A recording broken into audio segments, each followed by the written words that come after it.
जी दोस्तों, मैं हूं सुहेल मज़ारी। आसान बैंकिंग और कारोबार के इस उर्दू चैनल में आपको खुशामदीद।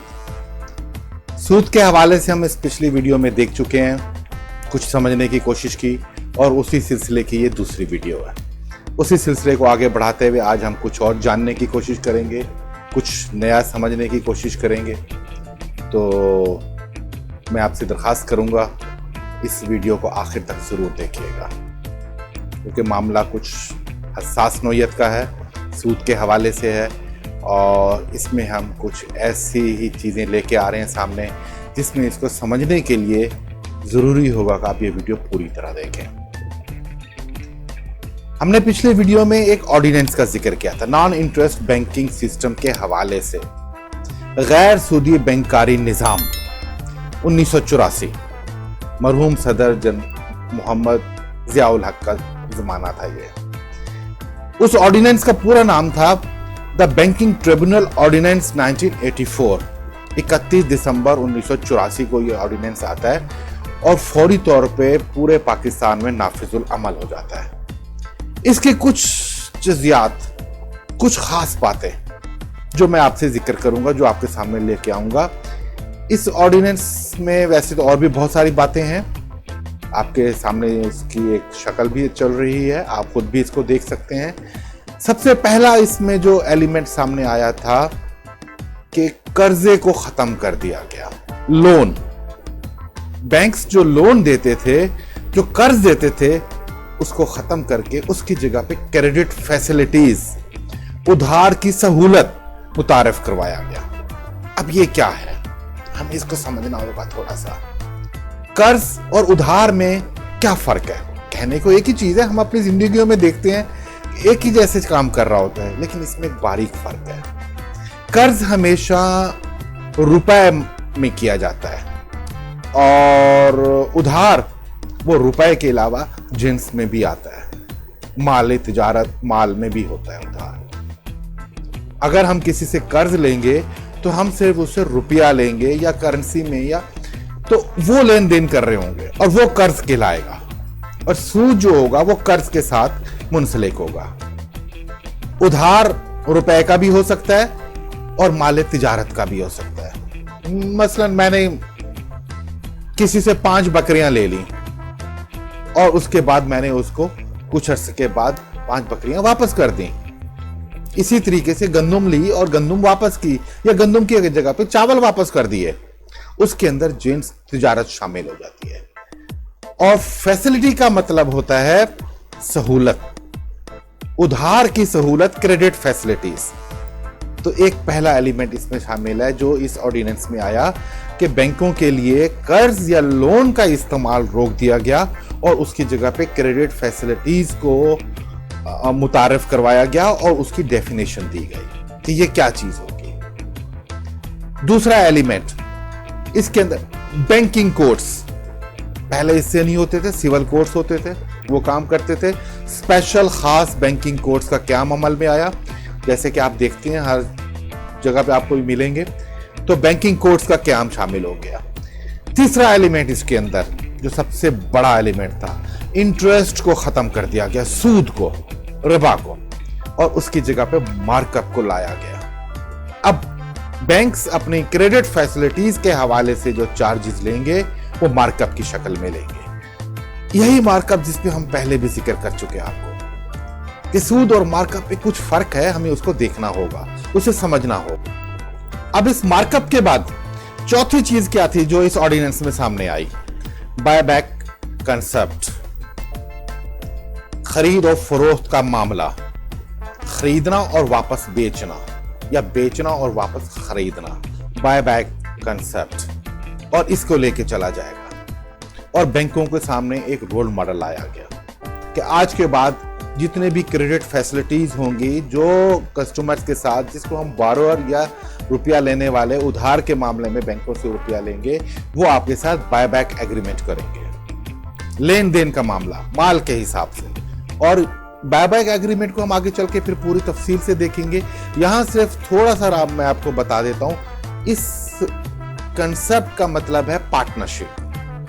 कि बैंक्स अब अपने कस्टमर के साथ एक पार्टनरशिप करेंगे, गैर एलानिया पार्टनरशिप, और उस पार्टनरशिप के साथ उसके कारोबार में शराकत करेंगे और उस शराकत में उसके माल तिजारत के साथ बैंक का माल तिजारत भी शामिल होगा और वो शख्स उसकी कारोबार करेगा, तिजारत करेगा, मुनाफा लेगा और उस मुनाफे में से बैंक अपना एक मखसूस हिस्सा लेगा और उस हिस्से को हम मार्कअप कहेंगे। और चौथी चीज, लिमिटेशन एक्ट 1909 का इतलाक खत्म कर दिया गया कि अब बैंकिंग के जो मामलात होंगे, उधार के, क्रेडिट फैसिलिटीज के और ये जो बैंकिंग कोर्ट्स में लाए जाएंगे, वह लिमिटेशन एक्ट 1908 का इतलाक अब नहीं होगा। ये 5 बुनियादी चीजें थी जो इस ऑर्डिनेंस में लाई गई, सामने लाया गया। और इसी हवाले से फिर स्टेट बैंक ऑफ पाकिस्तान ने एक सर्कुलर जारी किया पहली बार, और उस सर्कुलर का नाम था BCD सर्कुलर नंबर 13, और यह सर्कुलर 30 जून 1984 को जारी हुआ तमाम बैंकों को। गो के इस हवाले से बाद में भी हदायत सर्कुलर स्टेट बैंक की तरफ से वक्तन फवक्तन जारी होती रही हैं। गाइडलाइन मिली, उसने तरबियत का एहतमाम किया, उसने मोटिवेट किया बैंकों को और बहुत बड़ा किरदार था। पहला सर्कुलर जो था, जो मार्कअप के हवाले से था, वो यही था, BCD सर्कुलर नंबर 13, 30 जून 1984। आपके सामने उसका शक्ल चल रही है और इसका सब्जेक्ट, इसका उन्वान था एलिमिनेशन ऑफ रिबा, सूद का खात्मा, के मुल्क भर में पाकिस्तान, पूरे पाकिस्तान में सूद का खात्मा कर दिया गया। बैंकिंग निजाम में से अब सूद नहीं होगा।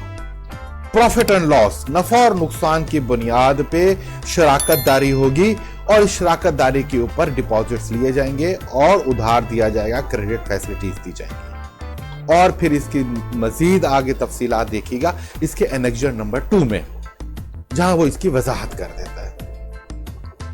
तो जनाब 1984 में ये 2 बड़े काम हुए जिसके अंदर से मुल्क में सूद का खात्मा कर दिया गया। अब मार्कअप क्या है? अब मार्कअप को कुछ इस तरह से समझ लीजिए कि इंग्लिश में एक लफ्ज है प्रॉफिट, उसी प्रॉफिट का इक्वल है मार्कअप। एक शख्स एक माल खरीदता है और उस माल में उसकी लागत शामिल करने के बाद एक मुनाफे का मार्जिन रखता है और फिर उसको ज्यादा रकम पे बेच देता है। जो इजाफी रकम उसको हासिल होती है वो उसका मुनाफा होता है और इसी को इंग्लिश में मार्कअप कहा जाता है। मेरे ख्याल में बहुत मुनासिब बात है, समझ में आता है कि मार्कअप क्या चीज है। एक शख्स ने 10,000 रुपए की गंदम की एक लॉट खरीदी और उसके अंदर अपनी उसकी कॉस्ट, उसकी लागत शामिल करके और उसमें अपने मुनाफा का हिस्सा रखने के बाद 12,000 रुपए में एक और शख्स को बेच दिया। तो जनाब ये 2,000 रुपए जो उसने इजाफी हासिल किए, इस तिजारत में वो मुनाफा कहलाएगा। कतई जायज है, शरई हैसियत में हक है उसका, हिलाल रकम है और इसको हम मार्कअप कहते हैं और बैंकों को यही मार्कअप का कंसेप्ट दिया गया। और इसका एक मखसूस हिसाब करने का तरीका था जिसमें कुछ इस तरह से कहा जाता था कि बैंक वो उधार का रकम जो कस्टमर के माल तिजारत में शामिल करेगा उसको फी 100 रुपए पे फी दिन के हिसाब से इतने पैसे लिए जाएंगे और वो उसका मुनाफा होगा। हम आगे चल के इसकी कैलकुलेशन को देखेंगे। इसमें परसेंटेज का हिसाब खत्म कर दिया गया कि हर वो 1,000 रुपया जो बैंक अपने कस्टमर के तिजारत में पार्टनरशिप के तौर पे शामिल करेगा और उसके ऊपर फी दिन के हिसाब से जितना भी मुनाफा होगा उस मुनाफे में से 40 पैसे 50 पैसे वो हासिल करेगा, वो उसका हक होगा उस कारोबार में। और ये मुनाफा हुआ। अब इसमें नफा और नुकसान की बात भी आ गई क्योंकि जहां इंटरेस्ट होता है, जहां कर्ज होता है, वहां नुकसान नहीं होता, वहां नुकसान का एलिमेंट नहीं है। लेकिन यहां पे एलिमेंट है, यहां पे वो आंसर मौजूद है जिसमें नुकसान का अंदेशा है। लिहाजा बैंक ने इस सिलसिले में कुछ इकदाम उठाए और उसने, जाहिर बात है हर शख्स का हक है अपने आप को नुकसान से बचाना और मुनाफा हासिल करना। अगर आज मुझे मालूम होगा कि मुझे इस काम करने का नुकसान होगा तो मैं नहीं करूंगा या मैं उसके लिए कुछ काम करूंगा। और जहां मुझे यह चीज महसूस होगी कि यहां इस काम के, इस तिजारत के करने से मुझे मुनाफा होगा और वहां पे खतरात कम है तो मैं वही काम करने की कोशिश करूंगा। तो बैंकों ने भी ऐसे ही सोचा, उन्होंने भी देखा। तो सबसे पहले उन्होंने नुकसानात को, उन खतरात को सामने रखा कि कितने किस्म के कारोबार में नुकसानात हो सकते हैं। तो सबसे पहले उन्होंने दो चीजें सामने रखी कि एक है कारोबार में नुकसान और एक है धोखा, फ्रॉड। जहां कारोबार होता है, जहां शराकतदारी होती है, वहां पे फ्रॉड या धोखाधड़ी का आंसर गालिब होता है। कारोबार में नुकसान होता है तो हम उसके लिए तैयार हैं। तो वो कारोबार में कितने किस्म के नुकसान हो सकते हैं। तो पहला नुकसान है आग लगने का। जैसे कि आप अक्सर देखते हैं, गोदाम में आग लग जाती है, माल तिजारत जल जाता है, ज़ाय हो जाता है। 12 मई का मशहूर वाकया, बहुत सारे ताजरों को नुकसान हुआ, सबको इस चीज का एहसास है। तो ये एलिमेंट सबसे इंपॉर्टेंट था, आग वाला। अब इस आग के जरिए जो नुकसान होगा, जो माल तिजारत में, उसको कैसे किया जाए, उसका कवरेज कैसे होगा। दूसरा नुकसान चोरी। चोरी हो सकती है, उस चोरी को कैसे रोका जाएगा, चोरी का क्या एलिमेंट होगा। ये दो बड़े नुकसान हैं। इसके अलावा कुछ और भी नुकसान हो सकते हैं, जैसे बारिश है, बारिश का पानी आ गया, सैलाब आ गया, या दहशतगर्दी हो गई, उस दहशतगर्दी में माल तिजारत तबाह हो गया, खराब हो गया, या इस तरह से कुछ जलजला आ गया, उस जलजले की वजह से नुकसान हो गए। इन सारे नुकसान को सामने रखने के बाद इंश्योरेंस को अडॉप्ट किया गया। तो बैंकों ने इस इंश्योरेंस की मदद से अपने उन खतरात जो कारोबार में थे उस पर काबू पा लिया। सिर्फ एक शर्त उसमें थी कि वो शराइत, वो टर्म्स एंड कंडीशन जो तय कर ली गई हैं कस्टमर से, अगर उसने वायलेशन की, उनके खिलाफ वर्जी की और उसकी वजह से कोई नुकसान होता है, तो उसकी जिम्मेदारी फिर बैंक पे नहीं होगी, फिर वो कस्टमर उसका जिम्मेदार होगा जो कि उसने खिलाफ वर्जी की। इंश्योरेंस पॉलिसी, इंश्योरेंस अरेंजमेंट का सिलसिले में उसने इंश्योरेंस का बर वक्त प्रीमियम अदा नहीं किया, इंश्योरेंस की रिन्यूअल नहीं करवाई, तजदीद नहीं करवाई, और उसकी वजह से कोई नुकसान हो गया, तो फिर ये उसकी कोताही है, उसकी जिम्मेदारी है, और उसको फिर वो सारे नुकसानात भरने होंगे। तो ये मामलात सामने थे जिसके बुनियाद पे बैंकों ने तिजारत में पार्टनरशिप की और ये सिलसिला फिर आगे बढ़ने लगा, और आज इसी सिलसिले की हम सामने बात कर रहे हैं। यहां पे वो मार्कअप ले रहा है, इसमें फिक्सेशन नहीं है। सूद में जैसे कि एक मखसूस कर दिया जाता है, एक फिक्स कर दिया जाता है, यहां फिक्सेशन नहीं है। अब जब ये मामलात सामने आते हैं तो सवाल ये पैदा होता है कि इसको तय कैसे किया जाएगा। तो जनाब, इसके लिए एक इंग्लिश का लफ्ज है डॉक्यूमेंटेशन, कानूनी कागजी कार्रवाई। अब जैसा कि हम मार्कअप को देख चुके, मार्कअप के हवाले से हमने एक कंसेप्ट लिया, हमने ऑर्डिनेंस को देखा, स्टेट बैंक के एक सर्कुलर को देखा, और उसके बाद हमने उसको थोड़ा सा समझने की कोशिश की। आगे हम इस मामले में मजीद एक्सपेंड करेंगे, इसको और बढ़ाएंगे। अब यहां पे एक मामला आता है और वो है लिख पढ़, कानूनी कागजी कार्रवाई, जिसको हम डॉक्यूमेंटेशन कहते हैं। उसकी क्या हैसियत होती है, वो क्या होता है। तो हमारे प्यारे रसूल सल्लल्लाहु अलैहि वसल्लम ने भी हमें ताकीद फरमाई, जब भी कोई मामला करने लगो, लेन देन के मामले में, तिजारत में, तो उसको लिख लो, उसको तहरीर कर लो। अल्लाह ताला ने हमें जो कुरान शरीफ दिया वो तहरीरी शक्ल में दी, तहरीरी शक्ल में। तो ये भी ऐसा ही मामला है कि सबसे पहले हम इन चीजों को कागजों पे लिख के उसको डिक्लेयर कर देते हैं, उसको मुख्तस कर देते हैं कि ये क्या मामला हम कर रहे हैं। अब यहाँ पे एक चीज और बहुत अहम होती है जिसको हमें समझने की जरूरत होती है कि एक चीज होती है उसको हम कब्जा कहते हैं, जिसको इंग्लिश में पोजेशन कहा जाता है, और दूसरी है ऑनरशिप, मलकियत। कब्जा और मलकियत दो अलग चीजें हैं। मैं एक शोरूम में जाता हूं, एक गाड़ी खरीदता हूं, उसकी कीमत अदा करता हूं, और शोरूम का मालिक मुझे चाबी देता है। मैं गाड़ी में बैठता हूं, चाबी को स्टार्ट करता हूं, चाबी से गाड़ी स्टार्ट करता हूं, और तो वो चाबी इस चीज की निशानदही करती है कि मुझे उस गाड़ी का कब्जा मिल गया है। इसी तरीके से मैं एक मकान खरीदता हूं, मालिक मकान मुझे उसकी चाबी देता है। जब मैं उस चाबी को लेके उस मकान के दरवाजे पे जाके ताला खोलता हूं तो वो मुझे कब्जा हासिल हो जाता है, पोजीशन हासिल हो गई। इसी तरीके से माल तिजारत है, इसी तरीके से और बहुत शुमार चीजें हैं जिसपे हमारा कब्जा होता है। और मलकियत क्या होती है?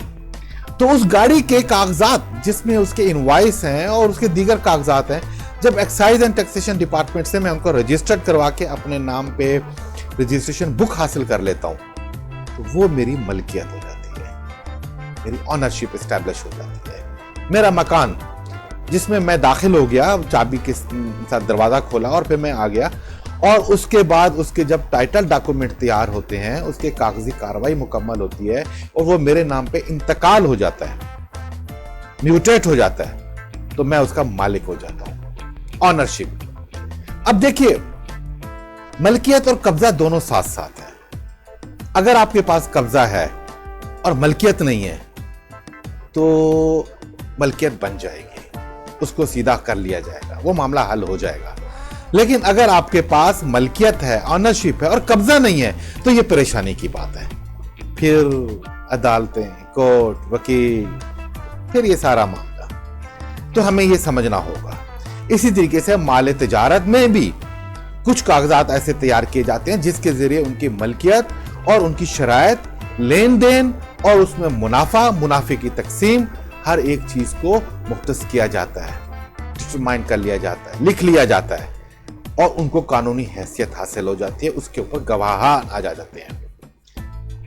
इन कागजात को, दस्तावेजात को जब तैयार किया जा रहा होता है तो ये डॉक्यूमेंटेशन कहलाते हैं, और जब ये तैयार हो जाते हैं तो इनको टाइटल्स कहते हैं, दस्तावेज, इसकी जमा दस्तावेजात है। तो आप, मेरी उम्मीद है, समझ गए होंगे इस चीज को कि जब हम डॉक्यूमेंटेशन मुकम्मल कर लेते हैं तो उसके बाद हम उसकी मलकियत हासिल कर लेते हैं। बैंक्स और कस्टमर के दरमियान जब किसी क्रेडिट फैसिलिटीज का मामला होता है तो वहां पे भी डॉक्यूमेंटेशन की जाती है, और वहां पे एक इंपॉर्टेंट डॉक्यूमेंट होता है जिसको हम कहते हैं एग्रीमेंट ऑफ फाइनेंस। इस एग्रीमेंट ऑफ फाइनेंस का एक खास क्लॉज होता है जिसको हम कहते हैं buy back agreement. Buy back agreement क्या होता है? अब यहां पे सवाल आता है कि बैंक किस तरह अपने कस्टमर से माल के खरीदो फरोख्त करता है। तो जनाब, वो फरोख्त इस तरह से करता है कि इस बाय बैक एग्रीमेंट के तहत एक कस्टमर एक बैंक में आता है और अपना माल तिजारत बैंक को फरोख्त करता है, और फरोख्त करने के बाद कुछ अरसे के बाद उसी माल तिजारत को वापस खरीद लेता है बैंक से। तो कीमत फरोख्त उसकी अगर 10,000 रुपए है और वापस जब दोबारा खरीदेगा तो उसकी कीमत फरोख्त 12,000 रुपए होंगे। तो ये 2,000 रुपए जो इजाफी होंगे, ये मार्कअप होगा, ये मार्कअप होगा, ये मुनाफा होगा, और ये उसके साथ चल रहा होगा। और ये इसी ऑर्डिनेंस के अंदर खास तौर पे बताया गया कि बैंक्स शराकतदारी करेंगे बाय बैक एग्रीमेंट के साथ, इसी कंसेप्ट के साथ, जो कि एक बहुत बड़ा सिलसिला है, इस वीडियो में पूरा नहीं आएगा, तो इसके लिए हम एक अलग से निश्चित रखेंगे और हम उसमें इस पे बात करेंगे। अब इसके अंदर एक खास बात और आ जाती है, और वो ये है कि कर्जे की पहली शर्त, कर्जे की एक शर्त ये थी कि कर्ज लेने वाला कर्ज देने वाले के पास जाएगा और उससे जाके मुतालबा करेगा, दरखास्त करेगा। तो यहां क्या होता है? तो जनाब, अब बैंक्स कस्टमर के पास आते हैं, कस्टमर भी बैंक के पास आता है और बैंक्स भी कस्टमर्स के पास आते हैं और बैठ के आपस में मामलात को तय करते हैं। यकीनन आपके साथ भी ऐसा हुआ होगा, बैंक के कुछ नुमाइंदे आपके पास कभी आए होंगे, बात करते होंगे, आपके साथ डिस्कस करते होंगे, और उनके साथ फिर एक लेटर ऑफ ऑफर इशू होगा।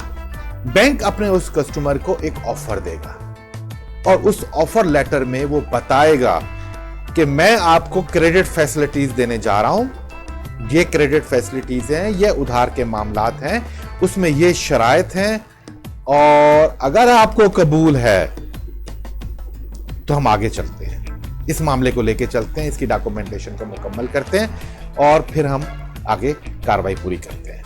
अगर आपको एतराज है तो आप हमें बता दें, और अगर आपको नहीं कबूल तो आप मत कीजिए, बता दीजिए, और अगर आपको कबूल है तो फिर इस लेटर ऑफ ऑफर को साइन कर दीजिए। तो ये लेटर ऑफ ऑफर क्या है?